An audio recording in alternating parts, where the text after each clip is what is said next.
Welcome back to The Legend of Zelda, Breath of the Wild. In the last episode, I got to this tower, which is called, Woodland Tower, which actually is kind of ironic. Actually, probably kind of not, because the area that I'm heading to is going to be in this region. Didn't even know this tower was here. It was a good ending point of the episode, yada yada yada, etc, etc, etc. But there are a few things that I want to talk about while I'm on my way. Actually, the more I think about it, it's pretty close, so maybe not on my way. I still feel somewhat sick, and I know that's, like, kind of dumb to say, because I was sick, like, a month ago, but I really have been still a bit snuffly, and maybe that's just me, because I've always kind of had, like, that problem. I've always been kind of snuffly and stuff like that, but it just seems to amplify when I'm recording somehow, because that means I know when I slur my words more because I'm talking more, and, you know, it's just kind of weird, so sorry if I slur my words too much, or that's a problem for you. I can't do anything about it, so sorry about that. Numero dos. I actually completely forgot to talk about something very, very, very not important, but still something very, very cool in the last episode. I was planning on talking about it then. On Twitter, I even said, hey, this Saturday I'm going to be talking about something pretty freaking cool, and didn't end up talking about it. This picture right here that's going to appear on screen, this is actually an unused picture that's in the game's files, and I think that's really awesome, because I almost said Naruto, holy crap. Link's got that Naruto ninjutsu thing going on there, and Zelda's behind him, and it seems that he's wearing some form of beta or early Tunic of the Wild, which is pretty cool, and I just thought that was kind of an interesting fact to share. I didn't know if it was, like, at first, before I did any research, I didn't know if it was some form of, you know, cool, amazing, 100% picture you got for completing everything in the Hyrule Compendium, but no, it is not, and the reason I even found out about this is because of my friend Envision Gamer. He recently got a new computer, which means that he can emulate Wii U games, and in Breath of the Wild's files, he actually found that picture, so that's pretty cool. I'm really happy he sent that to me, so, you know, you can go check out his channel. Currently, he has nothing on there. He is starting over, I think. I don't know what Let's Play is going to be doing next, but he's pretty cool. You should check him out. But anyway, over there in the distance, there's some cherry blossoms.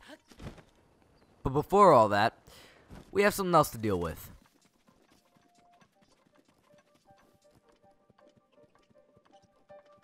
Welcome to the Lost Woods. Yeah, that's right, they're back, baby. The Lost Woods are here again. And let me show, actually, you know what? You know what, we're gonna see it soon enough. I'm not gonna show it to you. There's something special about these woods. You can't just go straight through. It's not possible. So, as you can see right here, there's some torches in the distance. Now, pay close attention to these torches. I want to see if you notice anything.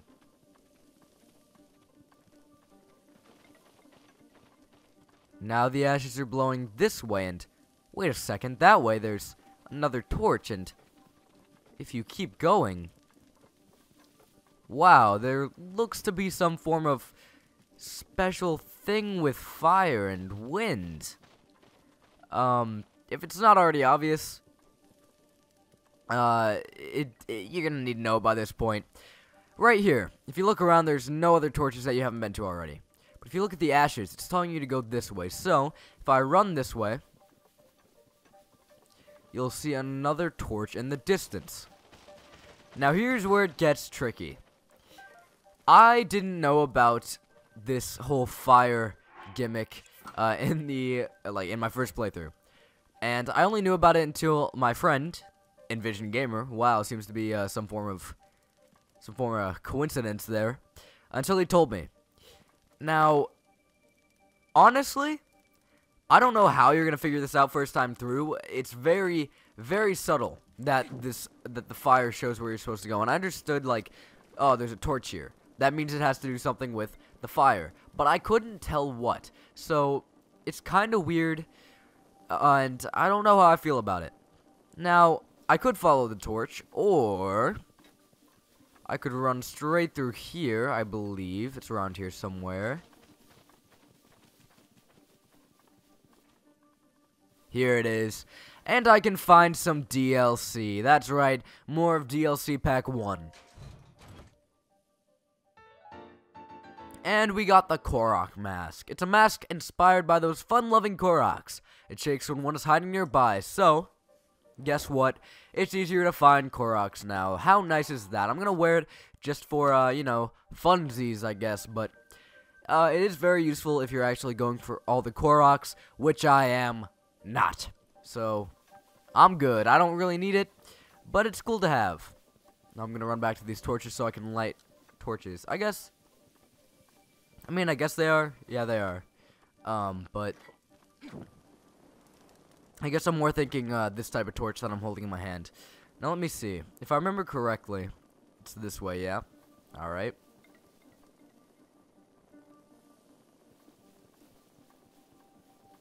Now, don't expect me to get this on my first try, because I sure as heck won't. Although, I guess I shouldn't say that, because I probably will, now that I'm saying I won't get it first try. Now, this can become kind of tedious, due to the fact that you have to stop and go, and stop and go. Playing a game of red light, green light, I guess. And that can be kind of a pain. I don't find it to be a big issue, but I know people who have found it to be an issue. Once they actually did figure out that this was the way you're supposed to do it. And I can kind of understand. I can understand where they're coming from. Because it can be annoying. Ooh, a shrine nearby. I think that means I'm getting close.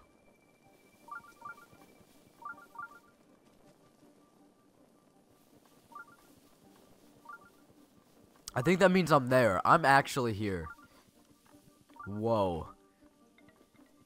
That's some crazy stuff right now. Baby! Probably sounded a little bit nasally there. Again, still am. No, no, please. Oh my god.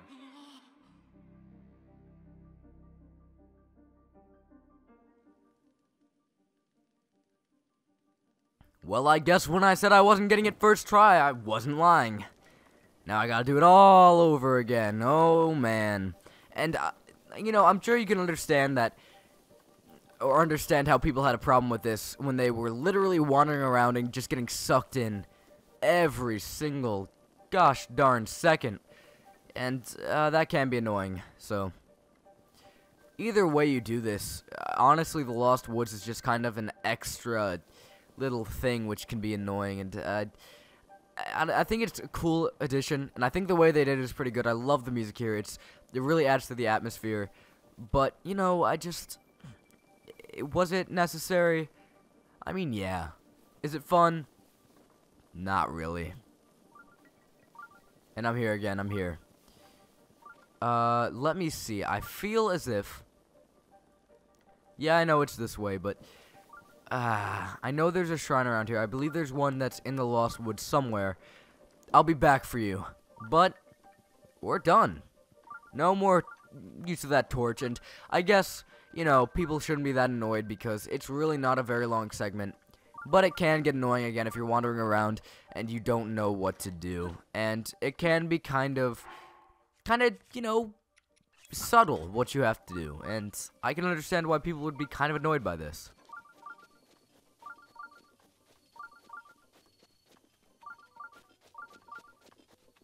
Everything seems to be lighting up a bit, changing colors. That must mean we're in the right place.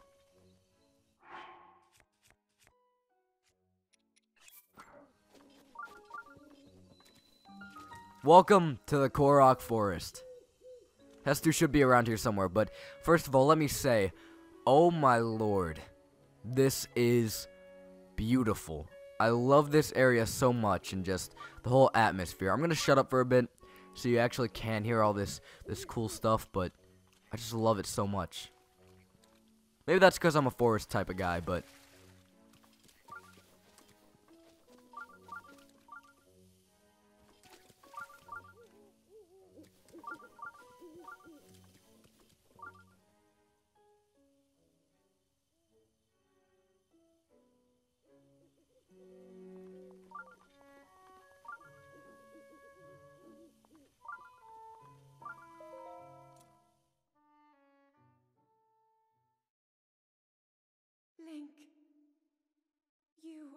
final hope. The fate of Hyrule rests with you.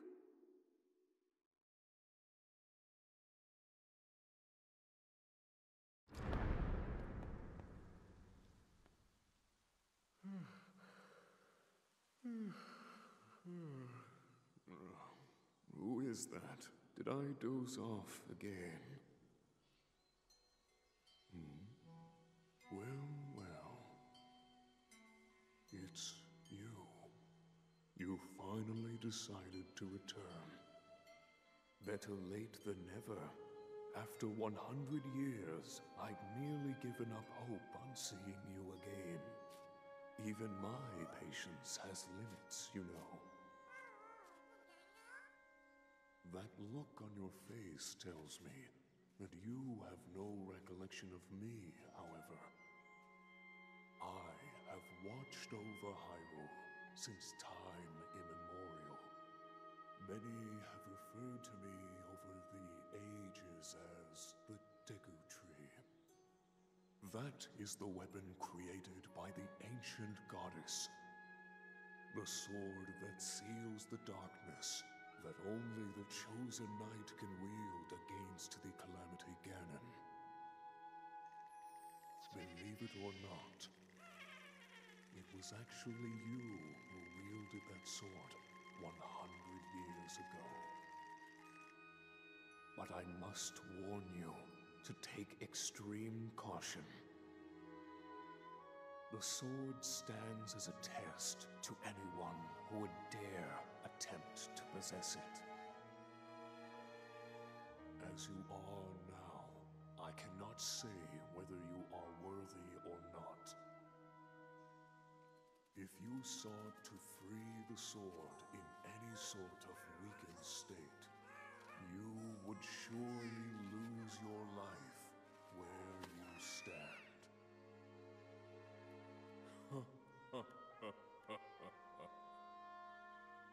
Best of luck, young one.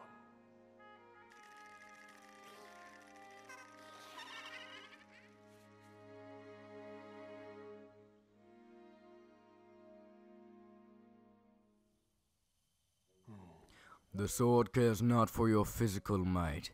It is moved by what lies within.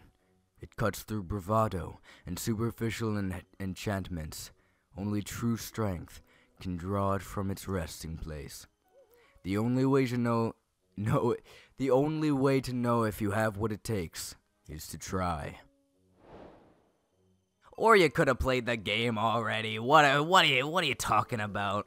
Fun fact, I actually heard this from a friend of mine who owned the game on the Switch so he could take it to school and stuff, and he was like, you have to have a certain amount of hearts to pull the Master Sword. That's right, you have to have a certain amount of hearts to pull out the Master Sword, which I guess explains why you, why you can't just come here first thing and get the weapon.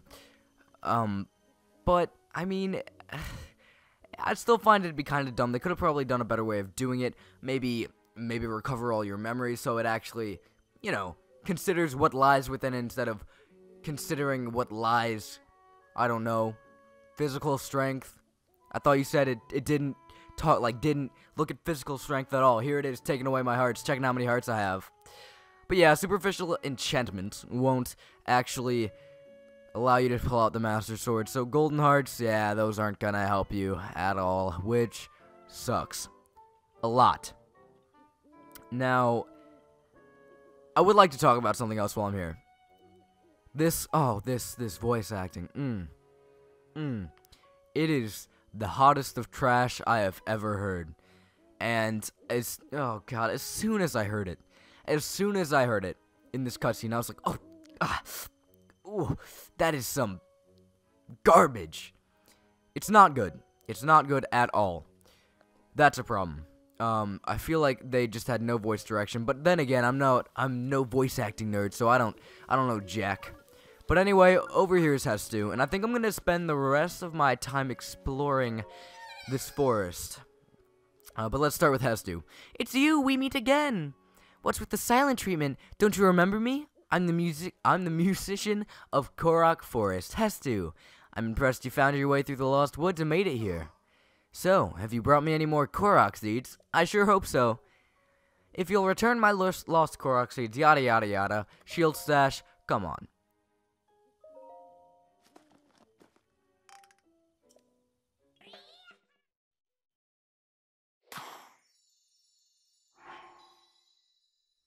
There you go, you feel happy now, shield stash.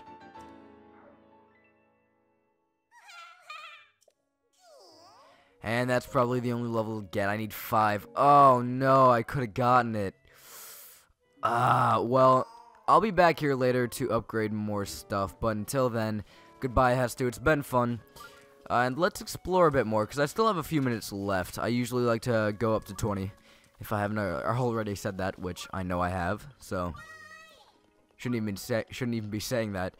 So, in Ocarina of Time, remember how you could go into the Great Deku Tree?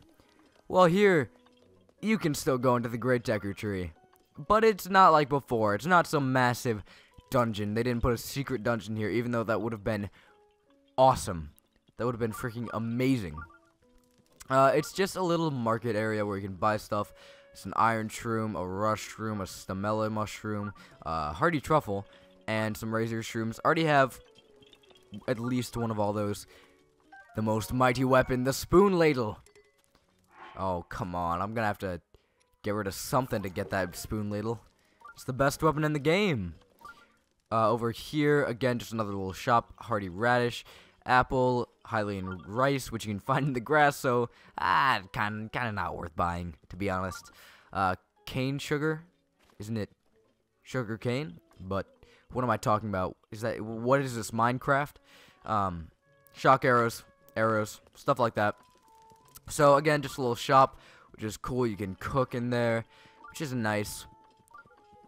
But before anything else, before I do anything else here, it's not like you have to go through the Lost Woods all over again to get back here. Thankfully, thank God, they put a shrine here. The Kyorug Shrine. And I actually think this one's kind of interesting, so I'll do it on camera, unlike a lot of other shrines that I do.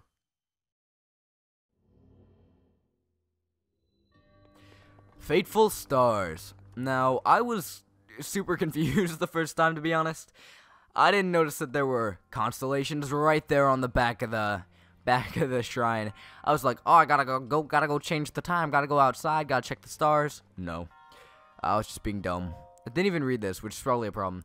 Look at the stars for guidance. The constellations are the key. Actually, I think I did read that, and maybe I was just too dumb to figure it out. So, on the walls, there seem to be the exact same constellations that are up on that wall. And there are also torches marking numbers. So it goes 1 through 5, and there are balls at the side. I'm going to assume that this means that I need to figure out how many constellations are on the back and translate it to this. So, the first one is the little mini one. I see 1, 2, 3, 4, 5. So I see 5 of those. I could be completely wrong. I probably miscounted like crazy. Didn't want to throw it into 4. You can come back here, get out of there, and drop right into here. Let me see. The next one is kind of different, a bit bigger, a bit more complex. And I see 1, 2, 3 of them. 3 of them. I see 3. So I'm going to drop that in the 3 one. The next one is even more complicated, even more complex. I see 1 of them, just a singular one. So I'm going to put this in the 1 slot. And last but not least, there's just a really long one. Not more complex, just really long. And I see 2 of those. So I'm going to put that in the 2 slot. Not that hard once you figure out what to do.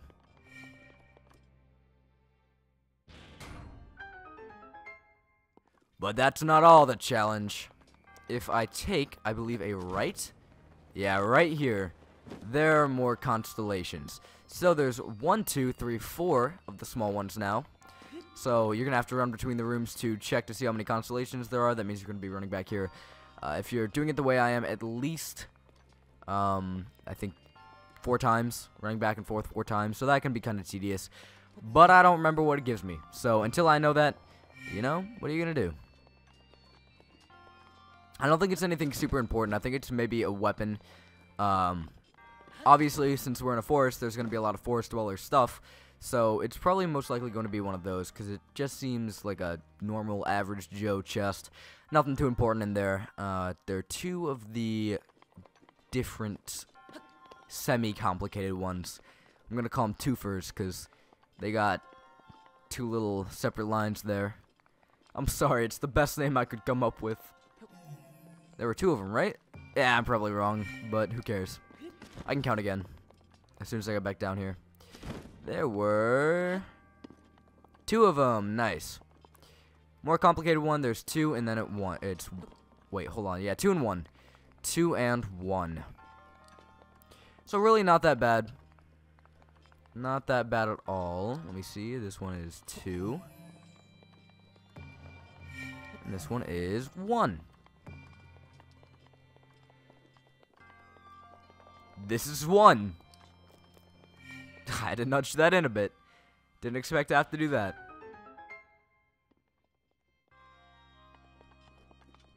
Alright, so now I can finally see what's in this treasure chest. And it's, drumroll, the Knight's Claymore, which I literally have on my back right now. So let's see, what's worth getting rid of? This is 38, so that's not bad. I can get rid of this to get it, that, because it's a good weapon. And when it breaks, I would not mind at all having another one of those.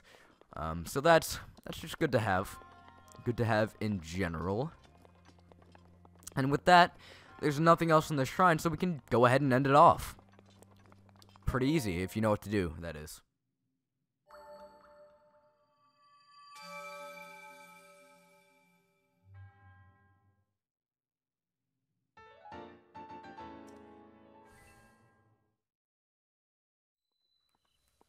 Now, before I end off this episode, I do want to try at least once taking out this sword. The sword that seals the darkness, as people call it. So, let's pull.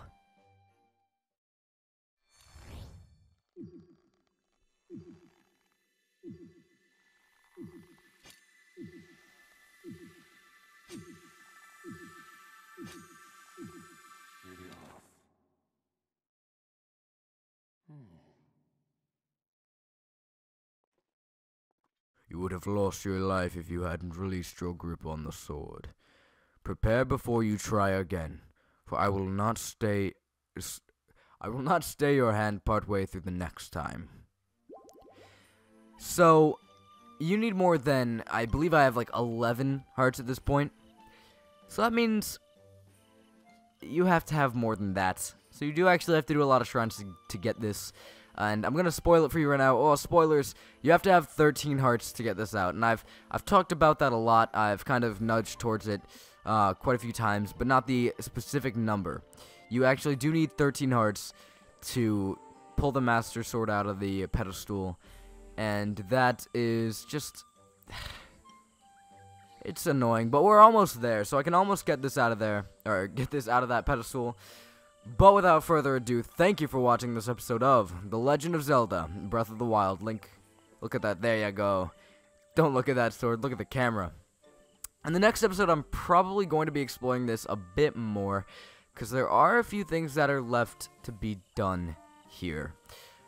Until then, I'll see you next time.